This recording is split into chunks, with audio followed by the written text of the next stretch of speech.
condolences about your brother. I'm very sorry to hear Right. about I that. appreciate that. Yeah, he's a good guy. So obviously you're here to talk about the wall, talk about border security. We just heard you speak to a lot of people. I want to talk about law and order. We've seen Seattle, we've seen Portland, we're seeing what's happening in Chicago. The country is hurting right now. Right. We are deeply divided.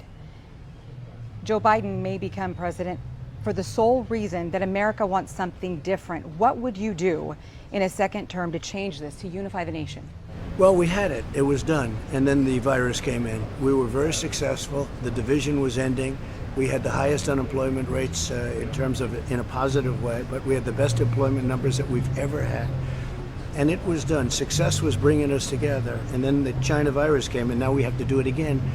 And we're already doing it. The level of employment, the retail sales, the manufacturing numbers are higher than they were even before. So we're doing it again. The problem areas that you're talking about, in every case, they're Democrat-run, weak-run areas, whether it's Portland or Chicago or New York, and those are areas, Republican areas don't have any problem. And if they don't straighten it out, I'll straighten it out. But we need law and order. But if they don't straighten it out, we're going to straighten it out ourselves. What does that mean? Well, that means we'll go in and straighten it out because we have no choice. Portland's been going on for almost 90 days. And last night I saw what they did to that young man. That was terrible. And a couple of women, and these are thugs. These are anarchists. And if they don't straighten it out, it's Democrat governor, Democrat mayor. If they don't straighten it out, we'll straighten it out. I want to talk to you about education, because getting our kids back to school safely, it's highly political, it's extremely divisive. Here in Arizona, we've had health benchmarks. They were set, not met. Still, some schools are back on campus, and the kids, the teachers, parents like me, were caught in the middle. We had a school board member in Lake Havasu who wants schools open, and she said we need to have a conversation on what's an acceptable death count. Is she right? I think that when you look at schools, it's a very unique situation. Young children, frankly, the younger they are, but they have a strong immune system, and they just don't have the problems. If you look at numbers, just statistically, you take 1%, and then it's a tiny fraction of 1%. These are the ones that have big problems. It's very, very little. And we have to get our country back. Don't forget, this shutdown stuff, and I had to shut the country down because, nobody knew what was happening. We saved millions of lives. It wouldn't be the 170, it would be millions and millions of lives. And we've done everything right. We've done it, we've done ventilators, we've gotten the equipment, we've stocked the whole country and everything, but we've learned about the disease. We have to open our schools. Hopefully we're going to be playing football. Now they're talking about the football stuff in colleges, etc. But we did the right thing. We've done it right, and we have to open our schools. You heard the naysayers, though, when you said nobody's coming in. And this was back in, February or March. I mean, you have to look back on that. I mean, there were a lot of people who were upset about that. And now, you look at this and... Yeah, what I've done is I put the ban on China from coming in. And if I didn't do that, that was in January, that was a long time ago. And if I didn't do that, we would have, even Dr. Fauci said, we would have had hundreds of thousands of more deaths. I put a ban, and nobody agreed with me at the time, but now they all agree with me. Biden was totally against it. He was calling me racist, xenophobic, and then he apologized because I was right. Pelosi, the same thing, months later. So we did the right thing. We've done a lot of really good, smart things. But, I heard about New Zealand, how well it was doing. They just had a big surge. I heard about all these places.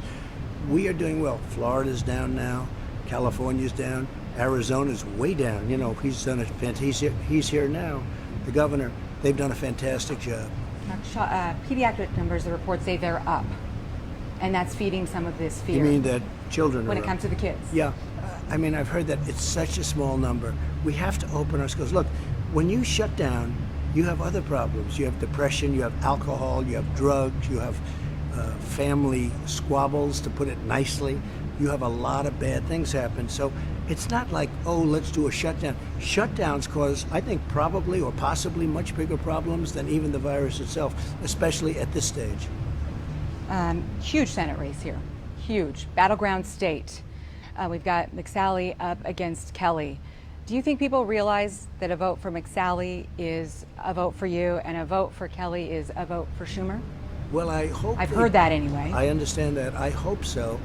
Schumer is not a popular guy, bad. As an example, Arizona wants it very badly. They want the wall. So do other states that are along the border. They want the wall. They said they're going to take it down.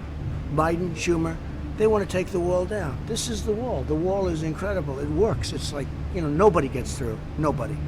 And I mean, it's so high. This is just a small version of it. It goes way up, over 30 feet. And they want to take it down. It's worked so great. We put a lot of it right here. And already, wherever we put it up, the numbers go down to practically nothing. They want to take it down. And I know the problems they've had in Yuma, but I've known the problems they have in Arizona. And this has been a great thing for Arizona. And they want to take it down. They also don't want things like fracking. They don't want oil. They don't want guns. They want to knock out the Second Amendment. How can they have this platform? How can it work? And they're very weak on religion, I have to say. So religion, guns, oil, go to Texas, try it. Go right here and try it. It doesn't work. Well, we're hearing that in the crowd. We've got people who are saying these very things. I want to ask you this because this is top of the news today. Today's decision by the Postmaster General to suspend cuts until after the election. Can you assure Arizonans and the nation that our ballots, our medicine, our mail will be delivered on time? Well, the answer is yes, but the ballots, it's a bad thing. Absentee ballots are great. You request them, they send them. It's been happening for a long time. Florida, other states, that works. But just to send millions of ballots in the mail, who knows who's getting them? They pick up a stack of them. Who knows who's getting them? It's ripe for fraud. It will be fraud. It'll be a bad thing. As far as the post office is concerned, for years they've wanted to cut the post office. I don't want to cut the post office. What I want is Amazon and other companies like that dump all their packages into our postal system, and we lose $2.5, $3 per package. I want Amazon to pay, and I don't want to fire people that work in the post office. And I don't want them also charging people for that. Amazon, they make a lot of money because they drop all their packages into not all of them, but a big portion of them, they drop them into the post office. And the post office loses money every time they have a package. They bring you a package, they lose $2.5, $3, even sometimes I guess more than that, depending on the package. No, Amazon has to pay. And I don't want people fired in the post office. It's very simple. Do you understand why some of these people are saying, oh, he's trying to undermine the election? And can you speak to that? Well, they're just using that as a soundbite. Look, we're going to do very well. I hope we're going to do very well in Arizona. You had the best year you've ever had last year, and you're going to have the best year you ever had this year. And Martha McSally is really, we need her. She's really good. I don't know how she's doing. I'm not sure. I can tell you, though, that as a worker and as a voice in Washington, she's really, really good. And we need her in Washington. And you're right, if Schumer ever got in with Pelosi, they would take down the wall, they'd open up the borders, they'd have sanctuary cities all over the place, they'd raise your taxes. They want to raise taxes. They want to quadruple your taxes. And I've already given you the largest tax cut in history. We want to go further because it's going to be growth. We're going to have tremendous growth.